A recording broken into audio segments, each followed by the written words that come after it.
क्या खालिदा जिया की मौत बांग्लादेश की राजनीति की दिशा बदल देगी? खालिदा जिया बांग्लादेश की पहली महिला प्रधानमंत्री। आज हम उनकी जिंदगी के उस पहलू की बात करेंगे जिसने देश को बदल दिया। उन्होंने सेना शासित दौर के बांग्लादेश में लोकतंत्र को फिर से स्थापित करने में बड़ा रोल निभाया। 1991 में वह पहली बार प्रधानमंत्री बनी और संसद की ओर कदम बढ़ाए। उनकी नीतियों में 1991 में वैट लागू करना और ग्रामीण इलाकों में लड़कियों की माध्यमिक शिक्षा मुफ्त कराना शामिल था। ये कदम सामाजिक और आर्थिक लिहाज से मायने रखते हैं, लेकिन राजनीति केवल नीतियां नहीं होती। उनकी अगली पारी 2001 से 6 के बीच ने रिश्तों और सुरक्षा को मामले में जटिलताएं भी पैदा की। उस समय कुछ आतंकवादी गतिविधियों ने भारत के उत्तर पूर्व को प्रभावित किया और रिश्तों में तनाव हुआ है, पर उनका राजनीतिक सफर सिर्फ शासनकाल तक सीमित नहीं रहा। जेल, मुकदमे और विपक्ष का जीवन भी उनके हिस्से में आया। उनकी जिंदगी बताती है कि सत्ता, परिवार और देश के मुद्दे कब कैसे टकराते हैं पता नहीं चलता। कौन सा असर लंबा रहेगा, यही आज बड़ा सवाल है। क्या बीएनपी की राजनीति बिना खालिदा के बदलेगी? खालिदा के बेटे तारिक हाल ही में यूके से लौटे। 17 साल के सर्वनिर्वासन के बाद 25 दिसंबर को ढाका आए। आते ही मातृभूमि को चूमा और माथे पर लगाया। तारिक की वापसी राजनीतिक समीकरण में अहम कड़ी बन सकती है या नई चुनौतियां भी दे सकती है। बीएनपी ने 2013 के चुनावों का बहिष्कार किया और कुछ आलोचक उसे राजनीतिक भूल मानते हैं। उस बहिष्कार ने पार्टी को लंबे समय तक विपक्ष में रखा और 2018 व 2024 के चुनाव में इसकी झलक मिली। बीच के वर्षों में बीएनपी और उनके नेताओं पर सख्ती देखी गई। कई नेताओं की गिरफ्तारी और कईयों पर प्रतिबंध रहे।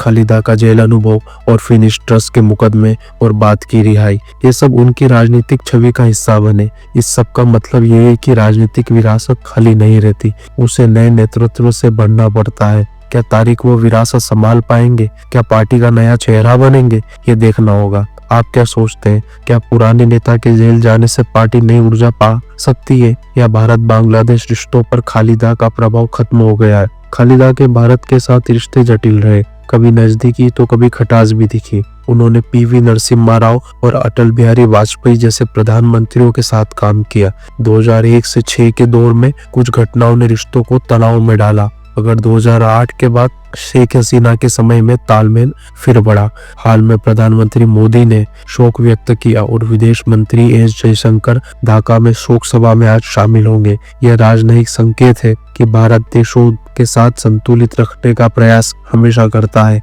किसी पड़ोसी के प्रति गहरी संवेदनाएं रखता है और प्रतिनिधित्व मामूली घटनाएं नहीं होते, वे सुरक्षा और आर्थिक साझेदारी के लिए भी जरूरी होते हैं। तो सवाल है, भविष्य में किस तरह के रिश्ते बनेंगे? बातचीत और राजनीति पर जोर रहेगा या सिर्फ मामला सुरक्षा तक सीमित रह जाएगा? खालिदा के फैसलों का आम जिंदगी पर क्या असर रहा? उनकी शिक्षा पहले जैसे ग्रामीण लड़कियों की सेकेंडरी शिक्षा पर फोकस लंबी अवधि में समाज बदल देती है।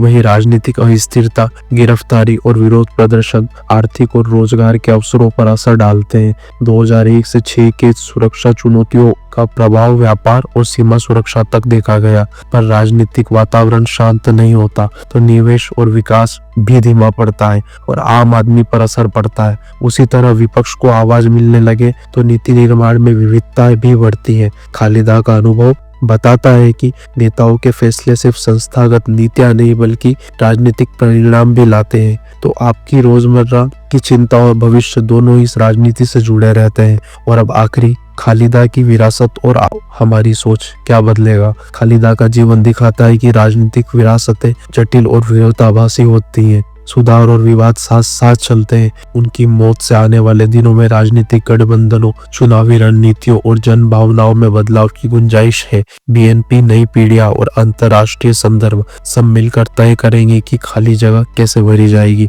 हमने देखा कि 1990 में हसीना और खालिदा ने मिलकर सैनिक शासन हटाया। राजनीति में अप्रत्याशित गठजोड़ बनते हैं। अब भी समय बताएगा कि कौन से नए नेता और कौन सी नई नीतियां उभरेंगी। आखिर में तस्वीर और दिल में सवाल दोनों है। धन्यवाद। कमेंट करें, लाइक करें और सब्सक्राइब करें। फिर मिलते हैं अगली वीडियो में।